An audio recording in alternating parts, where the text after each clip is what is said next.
My name is Godehard Brüntrup. I'm a philosopher by training, specializing in philosophy of mind, the mind-body problem, metaphysics, and also philosophy of religion. I teach in Munich at the Munich School of Philosophy. I got interested in the phenomenon of near-death experiences because I had a near-death experience myself, and it was a very profound one. It changed my entire life, and it needed philosophical and existential interpretation, and that's why I am interested in near-death experiences for a very long time.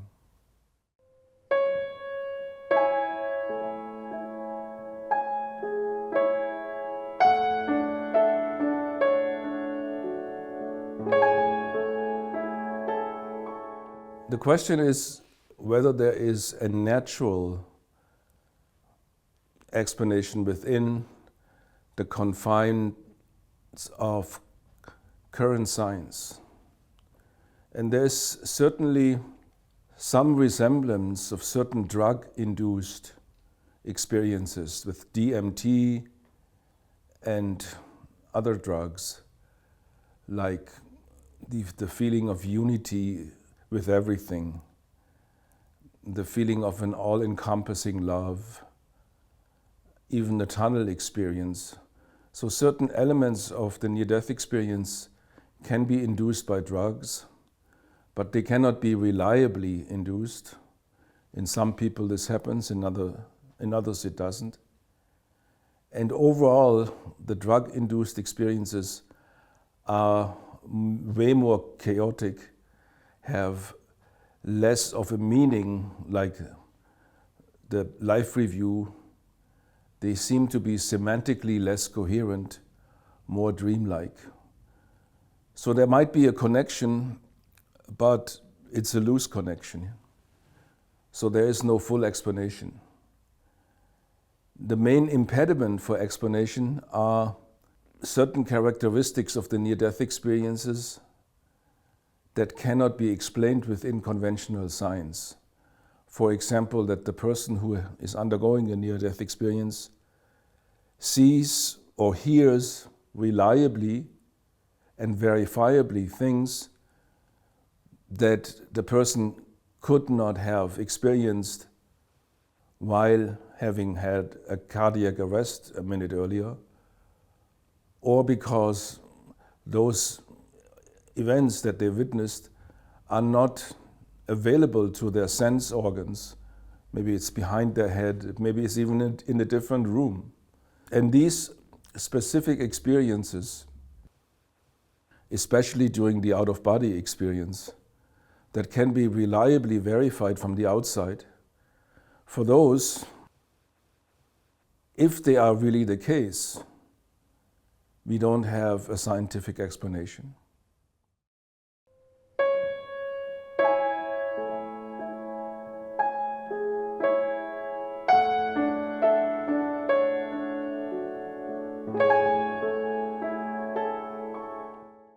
So the current paradigm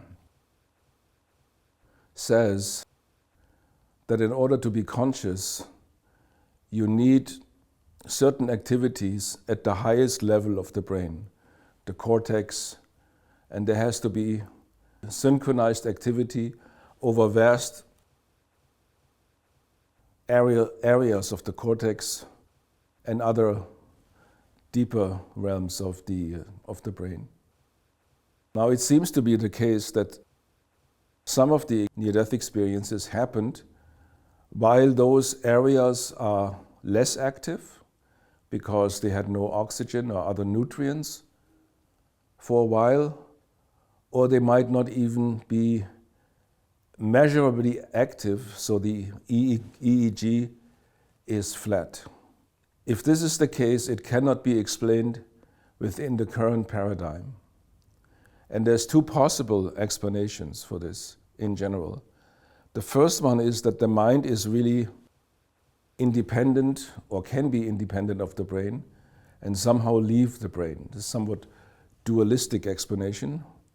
So that the mind really leaves the brain, or leaves matter for that matter. So leaves matter entirely. If that's the case, then our current standard paradigm is finished, because the standard paradigm, as I said before, argues that our brain activity, higher level brain activity, is absolutely necessary for higher level activity of the mind. So there's the dualist interpretation that would be a break from the traditional worldview. And the other one is more, I would call it the panpsychist view, saying that yes, matter and mind are closely connected, but not just on a higher level of organization, but deep down below, at the quantum level, even at the Planck level. So mind and brain are deeply connected. And even if those higher levels in the brain during the near-death experience, due to lack of oxygen, collapse, there is a deeper level in which mind and matter are still connected. And it might even be the case that at this deeper level, during a near-death experience, because the higher levels have collapsed, mind can spread out, so to speak, become part of the universe as a whole and less specialized, because it's no longer associated with those higher brain activities. And in that state, when the mind goes back down to the depth of matter, maybe it becomes even more holistic and more expanded. So those are the two models. The one is more dualistic. Mind leaves matter. And the other one is more a panpsychism, saying mind is deeply embedded in matter, and during the near-death experience, it goes deeply into the lowest level of matter, and by that way becomes more holistic, more all-encompassing.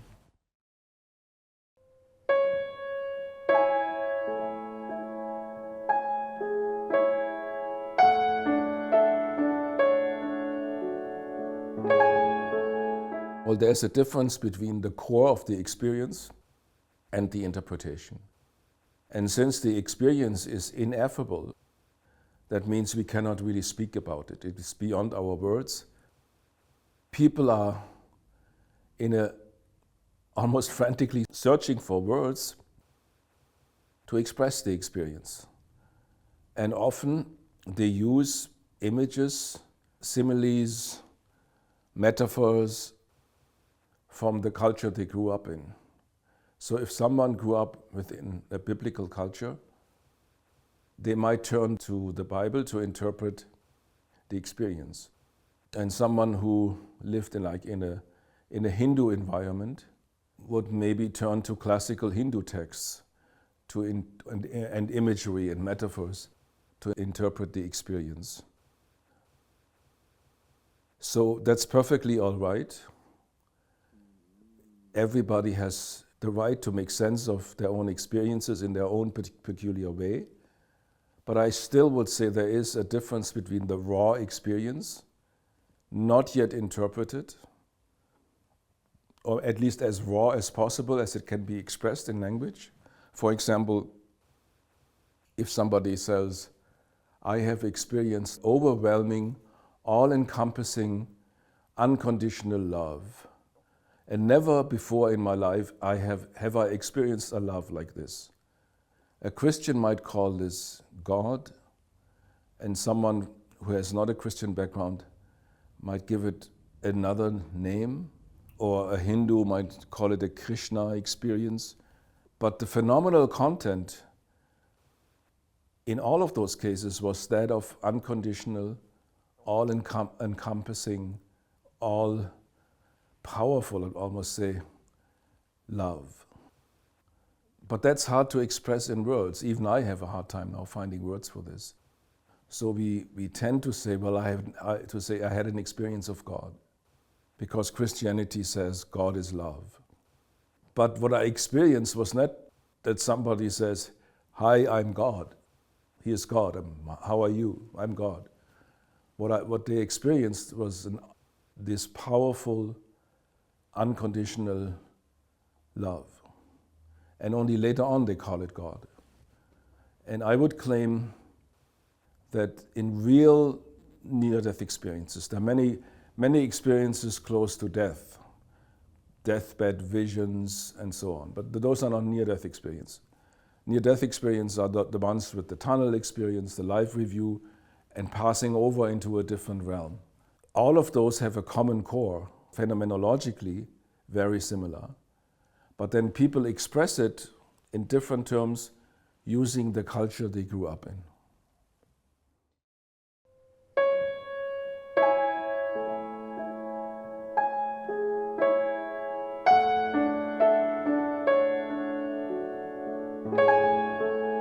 The most surprising thing about near-death experience is that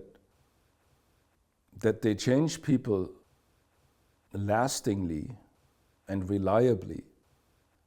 It has been shown by very good scientific studies that people who have had a near-death experience, as opposed to other people who only had a cardiac arrest and a resuscitation, but without a near-death experience.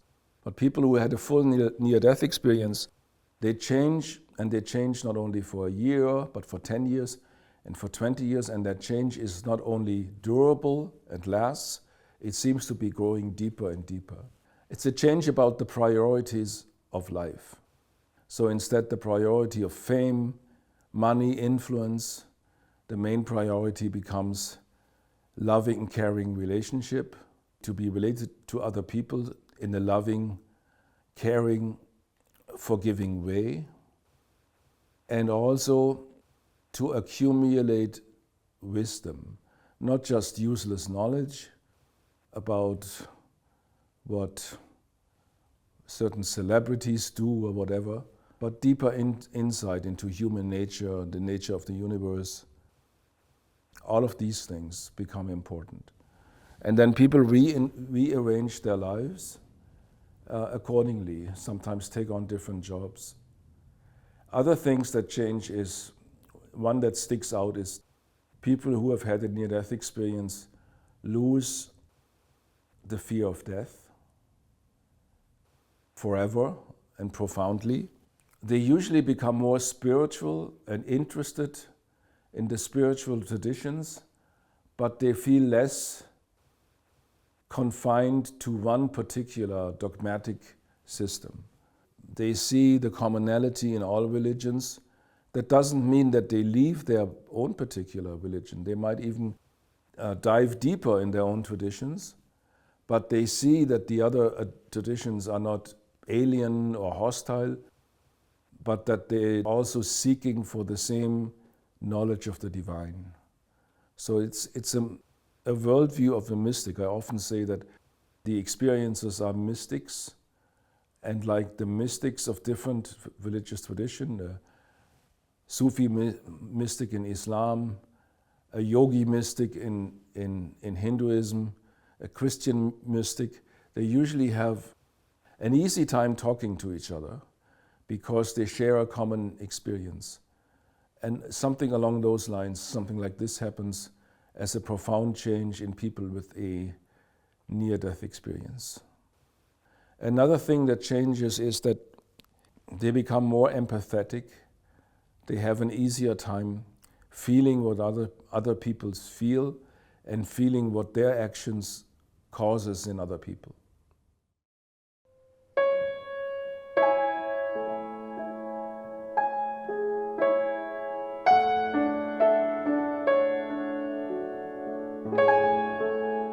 I don't think that society really shies away from it, because movies and articles or videos on near-death experiences usually will have a large audience. Many people are interested in this because death is something all of us sooner or later will encounter, and it's a mystery, and we all ask the question, what is it? Is there something beyond it? How does it feel like to die? There are certain camps that have a more ideological difficulty with the near-death experiences. Certain scientific milieus say, well, the near-death experience seems to be proof that the mental and the mind is more than the material and matter. So the materialism that is assumed in the sciences is undermined by this experience. And since these people are materialists, of course, they try to defend their positions, and they think that they have to show that a near-death experience is nothing but the lack of oxygen or something like this. None of those attempts has ever worked so far, but you can understand from the point of view of some scientists who have a very reductionist, materialist worldview, that the near-death experience is something they want to get rid of because it threatens their materialist worldview. The churches, they want to have the monopoly on the transcendent, so to speak. They leave this world to the sciences, but the other world, that which is beyond this world, the afterlife, the religions claim that's our territory. And those experiences of the near-death experience, they claim we know about this area, but independent of religion, from first-hand experience, not by a religious authority, not by a religious institution, not by a religious text, but by first-hand experience. And that's somewhat threatening for the institutionalized religion. If outside of their channels of revelation, people say, I have my own revelation. And so they see it somewhat skeptical. But they shouldn't. They should rather see those people as mystics, religious mystics among us. And those are natural allies and friends of religion, and not a threat to religion.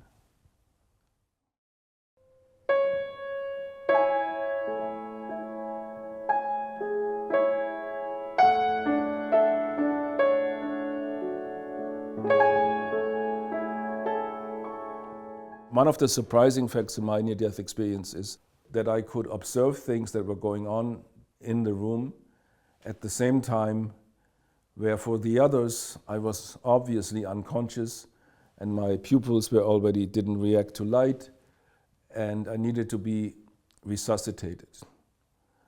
That's very strange. So the second element that was very moving to me, or very special, was the so-called life review. So I experienced my whole life almost holistically. And in a way that I experienced where I hurt other people and where I loved other people, and I could feel the hurt or the love in the other people in a way that was a super empathy. That's the only word I have for it. I had more empathy than I could ever muster to have in my normal life. I was much closer to the minds of the others. And that was a deeply moving experience that has changed me forever. There's no going back after this experience. I think that for most people who have had a near-death experience, this is the so-called life review is something that profoundly changed them. And the other thing that profoundly changed me is the experience of the unconditional love that was encompassing me and embracing me. And I would almost dissolve in it, but I was still there, but I was unified with it. And after that experience, for me, it was an experience of the divine. That's how I interpret it. I can no longer doubt the existence of the divine. I cannot doubt the existence of God. So if I can philosophically doubt the existence of God in the way that I can doubt whether I'm in this room now as a philosophical exercise, but deep down in my heart, that doubt doesn't touch me. It's but an intellectual exercise. And after this experience, I'm no longer convinced of the existence of God, or I believe in the existence of God, but it is in a way immediately and directly obvious to me that God exists. And that's a profound experience, and an experience that has certainly changed my life quite a bit.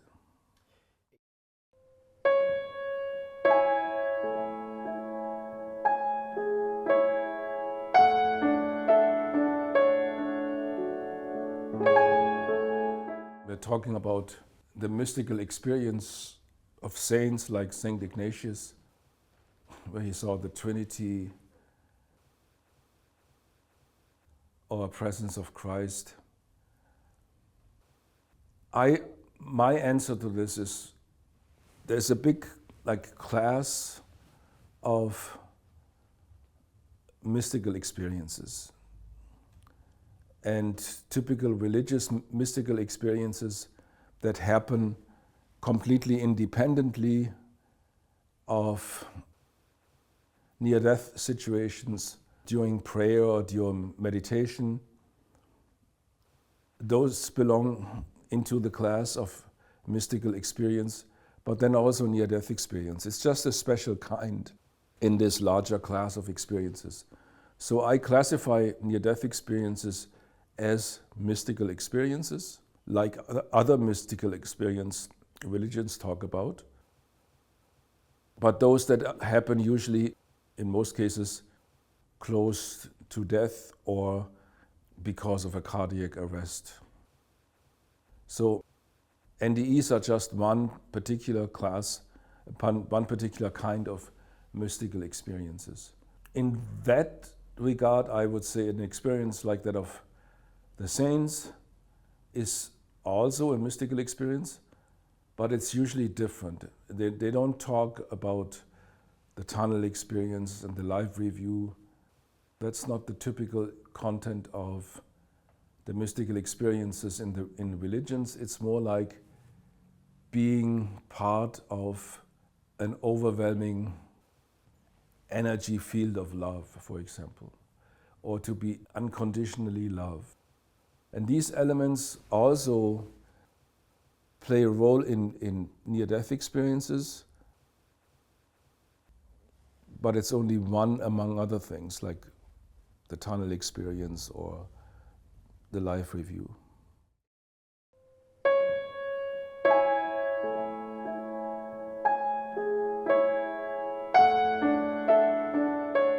You undergo during the near-death experiences, in the sense that you get certain powers that you didn't have before. You cannot sustain those, but they leave traces. For example, in my case, I was often told by others that I had difficulty empathizing into others, feeling what my actions would cause in others, or reading facial expressions. So there were certainly people who were more gifted than I was in terms of empathy. But after my near-death experience, that has changed. Not that I now have superpowers in empathy, but I have way more than I had before. Another thing is, and many people who have had near-death experience tell me this, is that I somehow instinctively feel whether another person has had a near-death experience. So I'm at a party and there are several people, and people I don't know, and there's a person I find drawn to, interested in, and I said, I would like to talk to this person. And for whatever reason, I start talking about near-death experience, or at least near-death experiences in general, and then this person tells me, I've had a near-death experience. So for whatever reason, I sensed that this is also an experiencer, and then I talked to this person because I felt drawn to this person. And this has happened to me many, many times, way too often to be a mere coincidence.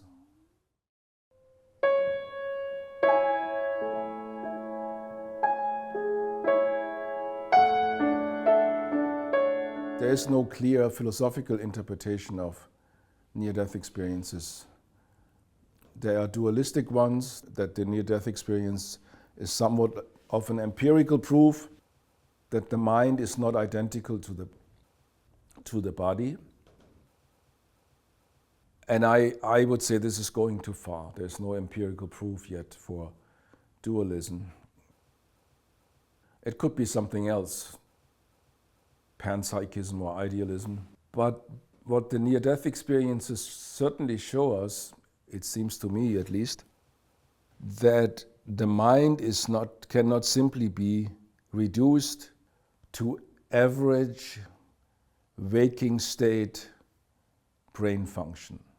So the typical brain function of the human cortex or the human brain when we are in a wakeful state, to say that this is identical to the mind, that's certainly wrong. If near-death experience tell us anything about the human being, is that our mental life is way more than just those brain states we have during wakeful consciousness.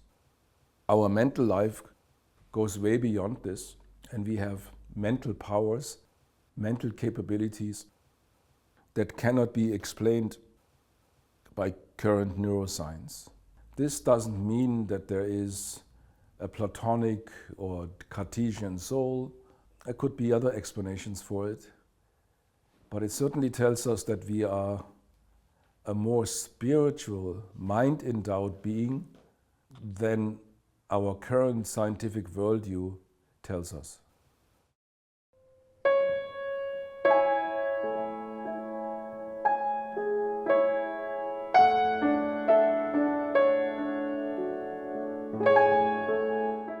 Well, the near-death experience for many give credence to the dualist anthropology of Plato. And Plato said that we are basically a soul which is somehow imprisoned in the physical world. And since we are imprisoned in the physical world, we look at this prison, at these, in our prison, we look at the reflections at the walls and we think this is reality. But it's only reflections. And once we are freed out of that prison and our soul enters the outside, leaves the prison, then we see the non-material realm. And people compare this transition from being in the prison and leaving the prison with the near-death experience. It is true in some respects. The near-death experience is an experience of a transition into a different realm. But the negative aspect of Platonism, that the world we are currently living in is but a world of shadows, and it doesn't really exist, and to believe in existence is an error. That's not part of the near-death experience. So the Platonism has the tendency to devaluate the world we live in, the physical world. The whole image that the soul is imprisoned is a devaluation of the physical world. The physical world is something bad that imprisons me. And that's not the experience of people who have had a near-death experience. It's more that this world is a world in which we have a task to fulfill. Some people experience that they have to go back from the other realm because there is unfinished business, because they are here to work as a physician, to help other people, to care for their family. So they see their life in this world as something positive and something meaningful. And the danger of the Platonic picture is to look only at the transcendent reality and talk down on the physical world. And that's, if you look at people who've had a near-death experience, that's not how they are. They don't look down on the physical world, but they see it as an opportunity to spread love, to build relationships, and to do good things.